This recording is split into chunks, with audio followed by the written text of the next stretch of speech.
Hello, welcome back to the Pistol Report. My name is John Francois. I'm the Senior Instructor for Archangel Technologies, and we're going to take a little detour from our usual firearms and tactical discussions to cover something I think is very important. In the recent months, they've had several cases that have been in the news regarding use of force in self-defense. And so what we have here are state use of force laws. Now, these are just some of the examples of some of the subscribers and people that have made comments in the sections below. And so I want to cover some of these, but I'm going to try to keep it very simple. And let's just start out with that. In all states in the United States, you have a right to use lethal or deadly force if someone is trying to harm you, if you're attacked with somebody using force that is lethal or can cause great serious bodily injury. And that means lacerations, unconsciousness, or death. Anything like that. If it can cause a broken bone, if it could render you incapacitated, then you can meet that force with deadly force. Now, the first case was Maurice Byrd out of Pennsylvania in Montgomery County. And he was attacked by a tenant that lived above his barbershop. And it had been an ongoing dispute. If you want a good coverage of it, go check out Raheem at Runaway Slave. He did a video on it, and it's very comprehensive, and it's very good. Also, Taylor House Publishing is another YouTube channel that I use to get good, solid information.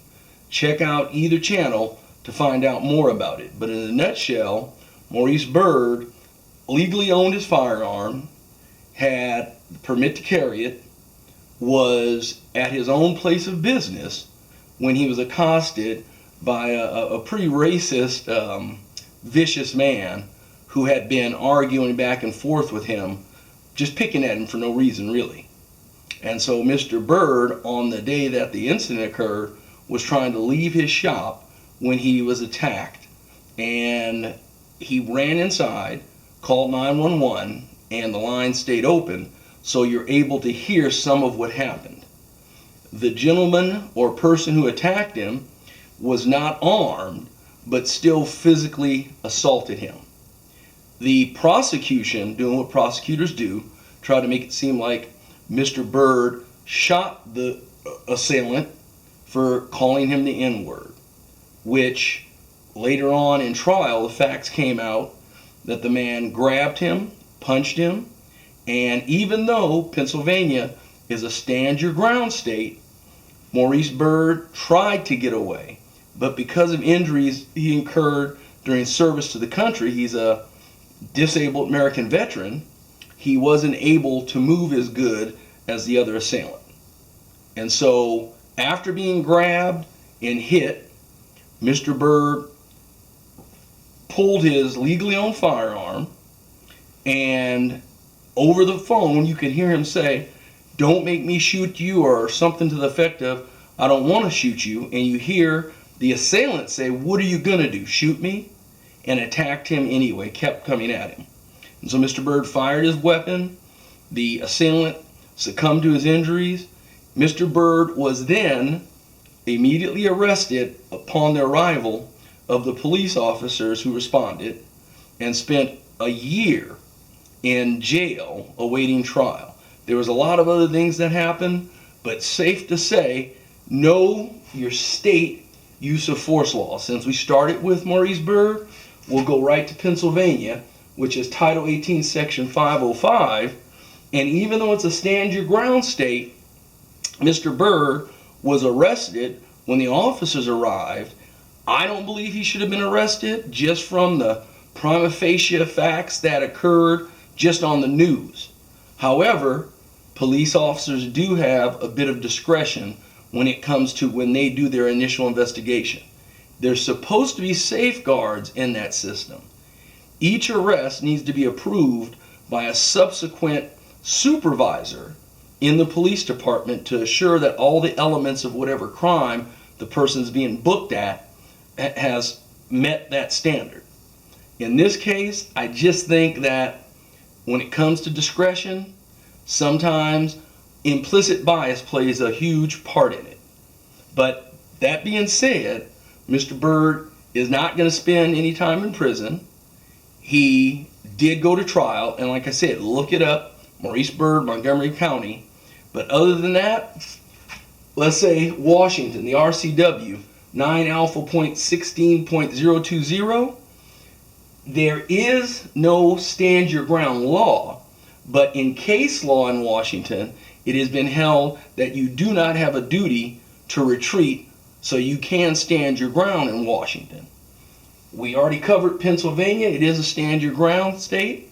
California is a stand your ground state. And then you have Idaho, Title 18, Chapter 40, and they have their own stand your ground law.